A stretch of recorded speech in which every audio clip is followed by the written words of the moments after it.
Trump نے اس احتجاج کو اپنے لیے ایک اپرچونٹی بنایا ہے. دیکھیے ٹرمپ کو دیکھیے بالکل سیم پالیسی. ٹرمپ کو ووٹ نہیں چاہیے کالوں کا، جس طرح مودی کو ووٹ نہیں چاہیے مسلمانوں کا. اس کو سیریس لیں، بجائے اس کے کہ اپنے آپ کو آپ شاباش دے رہے ہیں، تھاپڑے دے رہے ہیں کہ میری توقع سے لوگ کم متاثر ہوئے ہیں. فار گاڈ سیک، ہم انہی پروگراموں میں پہلے کہتے رہے ہیں کہ یہ خوفناک طریقے سے پھیل رہا ہے، جون اور جولائی میں ہمارے ہوش اڑ جائیں گے. انہوں نے کہا کہ جی انڈیا کی نسبت ہمارے ہاں متاثرین کم ہے. بھائی پوری دنیا میں متاثرین کیلکولیٹ کرنے کا طریقہ ہوتا ہے پر ملین کتنے متاثر ہیں. انڈیا میں جو متاثرین ہیں پر ملین وہ تقریباً 4 کے قریب ہیں، اور پاکستان میں متاثرین اس سے ڈبل کو 7.25 کے قریب ہیں. انڈیا میں جو اموات ہیں پر ملین وہ تقریباً کچھ 4 کے قریب ہیں، اور ہمارے ہاں 7 ہیں. کس منہ سے ہم کہتے ہیں کہ ہماری جو ہے وہ انڈیا کی نسبت نمبرز کم ہیں؟ او بھائی نہیں کم ہے. اس خود پسندی سے باہر نکلنے کی ضرورت ہے رضی صاحب. بالکل ٹھیک ہے. انڈیا میں ویسے بھی وہ ہینڈ شیک کا وہاں پہ تو وہ ہے نا جی، نمستے کا، اور ٹچیبل اور ان ٹچیبل کا پورا ایک انسٹیٹیوشن وہاں پہ سسٹم ایگزسٹ کرتا ہے. تو ساڑھے تو جب بھی جدھر تک نہ پائی ہے انہوں نے ملن کا سواد ہی نہیں آتا. پٹی صاحب یہ جو کرونا ہے، سنا ہے لاہور میں بھی کافی ڈاکٹروں کو نکلا ہے؟ جی لاہور میں جی آج جو بری خبر یہ ہے کہ 10 جو بیچارے مسیحا تھے جناح ہاسپٹل کے، ان میں پازیٹیو نکل آیا ہے. 10 لوگوں کو سیدھا ان کو آئسولیشن وارڈ میں انہوں نے کر دیا ہے. لیکن وہ بیچارے بار بار یہ کہہ رہے ہیں کہ جناب ہمیں سامان نہیں مل رہا ہے، ہمیں کائنڈلی سامان دے دیں، ہمیں پروٹیکٹیو گیئرز دے دیں. ہم لیکن لاپرواہ کر رہے ہیں، اور ہم اسی بات پہ بزد ہیں کہ جی لاک ڈاؤن ہونا چاہیے، نہیں ہونا چاہیے، اسمارٹ لاک ڈاؤن ہوگا. اچھا ماسک کی ضرورت ہے. آپ جیسے غدار ہیں جو قومی مفادات کے خلاف بولتے ہیں کہ سامان نہیں مل رہا، آپ نے بڑا ایزی کہہ دیا. آپ کو اس طرح کی باتیں نہیں کرنی چاہیے، یہ قومی مفاد کے خلاف ہے جی بالکل اگر آپ یہ بات کہیں.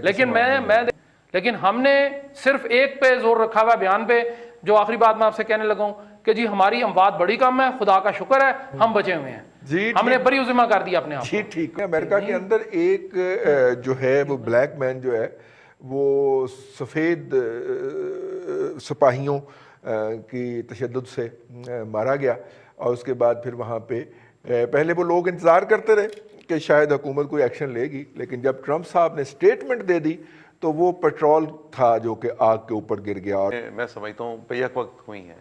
ایک تو جو نیچرل ری ایکشن تھا کہ سماجی انصاف وہاں پہ نہیں ہے، جو بلیکس ہیں ان کے لیے تو بالکل نہیں ہے.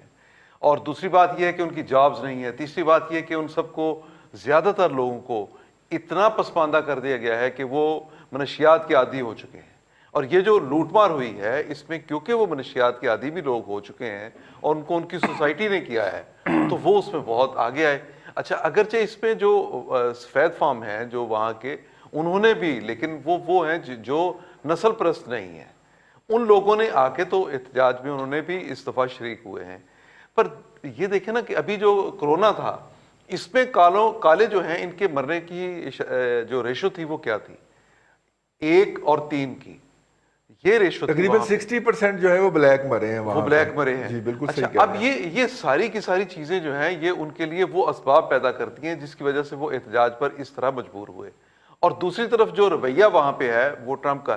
لیکن میں یہ سمجھتا ہوں کہ ٹرمپ نے اس احتجاج کو اپنے لیے ایک اپرچونٹی بنایا ہے. دیکھیے ٹرمپ کو دیکھیے بالکل سیم پالیسی. ٹرمپ کو ووٹ نہیں چاہیے کالوں کا، جس طرح مودی کو ووٹ نہیں چاہیے مسلمانوں کا. اس نے جتنی پاپولیشن وہاں مسلمانوں کی ہے اس کو ڈکلائن کر دیا اپنے ووٹ بینک سے.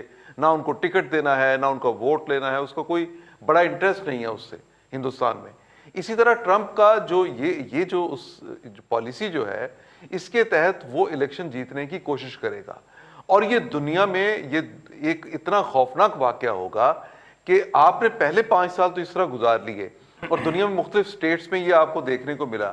لیکن اب اگر دوبارہ ٹرمپ الیکشن جیتتا ہے اور اسی طرح اور اس بنیاد پہ الیکشن جیتتا ہے کہ اس نے نسل پرستی کی بنیاد پہ اس نے اپنا ووٹ بینک جو ہے اس کو اکٹھا کرنا ہے اور وہ سارے کا سارا ووٹ لینا ہے. ڈیموکریٹک پارٹی کی وہاں پہ حیثیت مجھے لگتا ہے سیم اسی طرح ہو جائے گی جس طرح انڈیا میں کانگریس کی ہوئی ہے. اچھا سو یہ ایک پالیسی بالکل بن سکتی ہے وہاں پہ، کیونکہ وہاں پہ اکثریت میں وہ لوگ ہیں جو جابز کے نام پہ، جو اپنے مفادات کے نام پہ، جو نسل پرستی کے نام پہ امریکہ میں، اور جو کرائسس اب آیا، جو معاشی بحران آیا کرونا کی وجہ سے، اس کے بعد تو بالخصوص وہ چاہیں گے، ہر شخص امریکہ میں ہی چاہے گا مفادات حاصل کرنا. تو یہ جو نسل پرست گورے ہیں اسپیشلی جو ہیں یہ کسی کو وہاں شیئر دینے کے لیے تیار نہیں ہوں گے، اور یہ الیکشن جیتنے کے لیے ٹرمپ کا ایک بہت بڑا ٹرمپ کارڈ ہوگا۔ بالکل ٹھیک ہے۔ خالد رسول صاحب آپ ایگری کرتے ہیں خالد فاروقی صاحب کے ساتھ؟ خالد فاروقی صاحب کی بات پہ بہت وزن ہے اور بہت کم لوگ اس اینگل پہ بات کر رہے ہیں جو خالد صاحب نے نقطہ اٹھایا ہے۔ وجہ یہ ہے کہ ہم انٹرنیشنل میڈیا جو دیکھتے ہیں نا، سی این این ہو گیا، بی بی سی ہو گیا، الجزیرہ اور یہ سارے جتنے ہم دیکھتے ہیں، ان کا اپنا ایک سرٹن اینگل ہے، لیکن امریکن جو پالیٹکس کی ڈائمنشن اور ڈائمنشن ہے وہ بڑی ذرا ڈفرنٹ طرح کی ہیں۔ اس میں یقین جانے کہ آج بھی اگر فاکس نیوز دیکھیں اور آپ ان کا رائٹ ونگ کا میڈیا دیکھیں تو اس میں بالکل آپ کو ایک ڈفرنٹ شکل نظر آئے گی کہ جس میں اس کو یہ جو رائٹس کرنے والے لوگ ہیں وہ کمپیریزن باقاعدہ کیا جاتا ہے کہ جی جب ہم نے اپنے پیسفل ڈیمونسٹریشن کیے تھے کوئی ایک گملہ تک نہیں ٹوٹا تھا، and look at these people کہ انہوں نے جناب اتنی تباہی پھیلا دی ہے۔ اینڈ یہ جو تھگس کا لفظ امریکن پریزیڈنٹ نے ان لوگوں کے لیے استعمال کیا، یقین جانیے کہ جو رائٹ ونگ کا ایک ایوریج امریکن ہے، وائٹ سپریمسٹ ہے، جس کو کہ اپنی جابز کے مسائل ہیں اور جس کو کہ امریکہ میں رہتے ہوئے اپنے اگلے 20-30 سالوں میں مائنارٹی میں ہونے کا ڈر ہے، اس کے خوف بالکل الگ طرح سے ہیں، اور اس کا براہ راست ایک تعلق جو ہے نا وہ ان کی الیکشن کیمپین میں ہے، اور بڑی حد تک یہ مماثلت انہوں نے صحیح ڈرا کی خالد صاحب نے انڈیا میں بی جے پی کے ساتھ، کہ جس طرح بی جے پی میں ایک سپریمیسی اور ہیٹرڈنس کا جو ایجنڈا ہے اس کا ایک پولیٹیکل مائلیج انہوں نے لیا۔ تو امریکن جو پالیٹکس میں اس وقت رائٹ ونگ کا نقطہ نظر ہے وہ ہم لوگ زیادہ کور نہیں کرتے۔ ہم نیو یارک ٹائم پڑھتے ہیں، Washington time, L A Times اور جو باقی سارے نیوز دیکھتے ہیں، وہ بہت حد تک آپ کو اربن اور ڈیموکریٹک ویو جو ہے نا، یا ایک ورلڈ ویو جو ہے نا، وہ بہتر آپ کو دیتے ہیں۔ لیکن وہ لوگ جو ایکچولی وہاں کی پالیٹکس میں میٹر کرتے ہیں وہ وائٹ سپریمسٹ، وہ فاکس نیوز دیکھنے والے، یا وہاں کے جو پبلک ریڈیو اسٹیشن جس طرح لوگوں کو انفلوئنس کرتے ہیں ٹاک شوز میں، یا گن لابی کے لوگ ہیں، and so on so forth ہیں۔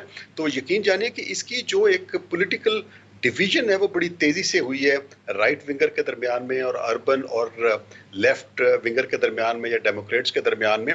تو پولیٹیکلی یہ جتنی بھی ہیٹرڈنس آپ کو نظر آ رہی ہے اور جو سارا کچھ ہوا ہے، جس طرح سے پریزیڈنٹ نے رسپونڈ کیا ہے، یہ رائٹ ونگ لوگوں کے لیے، ان کے ووٹ بیس کے لیے بہت اچھا ہے کہ یہ جس طرح کاؤنٹر ایکٹ کیا جا رہا ہے۔ It is very heartening for that. It's very sad and unfortunate to say it like this. لیکن حقیقت یہ ہے کہ جو تصویر کا دوسرا رخ ہے وہ اس کو ایگزیکٹلی اسی نظر میں دیکھ رہے ہیں، جس طرح میں نے گزارش کی یا خالد فاروقی صاحب نے جس طرح وضاحت کی۔ بالکل ٹھیک، بالکل ٹھیک ہے۔ بھٹی صاحب، ممتاز بھٹی صاحب، خالد دونوں خالدین جو ہیں وہ تو آپس میں اتفاق کر دیں اور کہ انہوں نے اپنے ووٹ بینک کو اپیل کیا ہے، لیکن ظاہر ہے کہ وہ بڑے تھن مارجن سے جیتے ہوئے ہیں ٹرمپ صاحب جو ہے نا، بلکہ کالوں کے علاقے میں دھاندلی کا بھی شور شرابہ مچا تھا، اور اگر آپ کو یاد ہو، لیکن وہاں کی آپ کو پتہ ہے اسٹیبلشمنٹ جو ہے وہ مل ملا کے تو اندر خانے، وہاں پہ بھی آر ٹی ایس بند کر دیا گیا تھا جی کالوں کے علاقوں میں بھی، اور ٹرمپ صاحب وہاں سے پھر شاندار طریقے سے جیتے تھے۔ تو میرا مطلب ہے کہ از اٹ سو کہ کیا دوسری سائڈ اس کو پولیٹیکلی انکیش کر پائے گی جو بائیڈن اینڈ کمپنی؟ دیکھیے رضوان صاحب، تھوڑا سا میں اختلاف کا معافی کے ساتھ جسارت چاہتا ہوں خالد رسول صاحب سے۔ سوال یہ نہیں ہے کہ اب آگے اس کے اوپر کیا ہوگا۔ دیکھیں بیسیکلی یہ پہلے اس وقت ہوا جب دنیا کی اسٹیبلشمنٹ، امریکہ طاقتور ترین اسٹیبلشمنٹ ہے، جب یہ فیصلہ ہوا کہ اب دیکھیں ہر جگہ پہ حکومتوں کی ایک بڑا آپ کہہ لیں کہ بائی بک چلتی تھیں اور بائی پروٹوکولز چلتی تھیں اور بائی جو ہے وہ ایک آپ کہہ لیں کہ بڑا اسٹرانگ میکنزم ہوتا تھا، اس کے اندر رہتے ہوئے حکومت جو ہے وہ چلائی جاتی تھی دنیا بھر میں۔ سب سے پہلے تجربہ انہوں نے خود ہی کیا، اب انہوں نے کیجول گورنمنٹ یہ خود لے کر آئے۔ اچھا حکومت جو ہے وہ پروٹوکولز کی بجائے ٹویٹس پہ چلنی شروع ہو گئی، اور پھر دنیا بھر میں پھر کہیں مودی آ گئے۔